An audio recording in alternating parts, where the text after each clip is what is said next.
चांदबाली घटपुर गाँव में पुणी बन्या विपन्न दुर्दशा बढ़ी बैतरणी नदीर बन्या जल घेर रही लोके घरे पानी चुली पानी बाहर भी पानी चारिआडे खाली पानी आउ पानी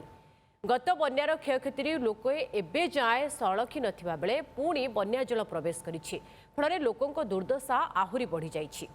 घरे रहिबा तो दूरर कथा रोषेई करिबा मध्य कष्टकर होई पड़िछि एने अधिक सूचना देउछन्ति आम प्रतिनिधि त्रिलोचन साहू। प्रथम बन्यार दुख टोली नहीं एवं द्वितीय बन्यार एवं घर भासुची तेणु आम अच्छु घटपुर पंचायत घटपुर गाँव में सीधा सड़क देखा चाहबू ये लोक मैंने आम पाखे अच्छा बन्या विपन्न मैंने केमी पानी घेर रही आम सीधा सड़क देखा चाहबू जो घरटी जे पूर्वर बन्यारे जे सुखी नहीं बर्तमान सुधा एबे भी पानी आसी मोर लगे तेणु दुख दुर्दशा एवं लोक मान विपन्न को एवं ठेली देती आम सीधा सड़क प्रतिक्रिया नहीं पारिबा जो मैंने विपन्न मैंने यही बन्या घेर अच्छा सीधा सड़क प्रतिक्रिया नहीं पारिबा। अच्छा कहे आपण मैंने जो बन्या घेर अच्छा आपड़ केमी आउ परिस्थिति जीवन बिताउछंती से संपर्क कौन कहे मोसा है दुखदायक साप साप पोषुंट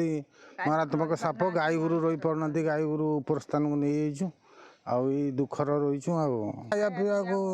असुविधा रोषेईबास करपारनु दिने खाइने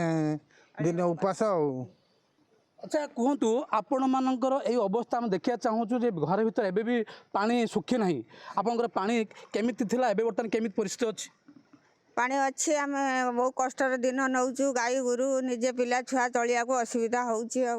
कष्टर दिन नौचु ये परिस्थिति आम रही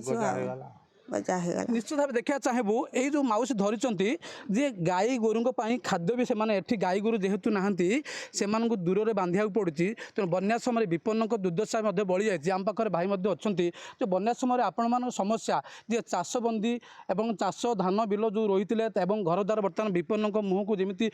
पुणी ललिता बेड़ाबड़ी बोझ बही आसी तेणु आपण समय आप जीवन केमी बिताउछंती बर्तमान तो बहुत कष्ट आम जीवन यापन करुचु बर्तमान सरकार तरफ एपर्यंत किसी मिल पारि नहीं खंडे रिलीफ मिलता केवल चूड़ा बिस्कुट एपर्यंत पाल पाल मिलनी चाल घर वर्षा सब हो कांथ गली पड़ी चाउल भी मिलनी बहुत असुविधा अच्छु केमी आप समय बिताउछंती गाई गोरु आने कुटा आणुथुनु तादर साप गोटे बाहर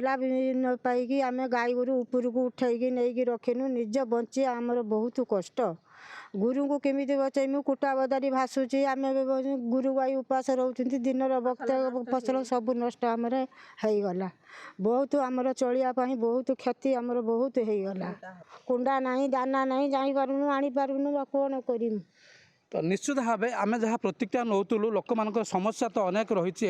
है प्रथम बन्या टली नहीं और द्वितीय बन्या जो आसी पहुँची तेबले घर द्वार लिपा पोछा सरी नहीं पुणी द्वितीय बन्या आसी पहुँची तो दुर्दशा द्विगुणित होती एवं केमी सरकार तरफ केमी सरकारी सुविधा मिल ताकू ही यही विपन्न अपेक्षा भद्र चांदबालू त्रिलोचन साहू ओटीवी।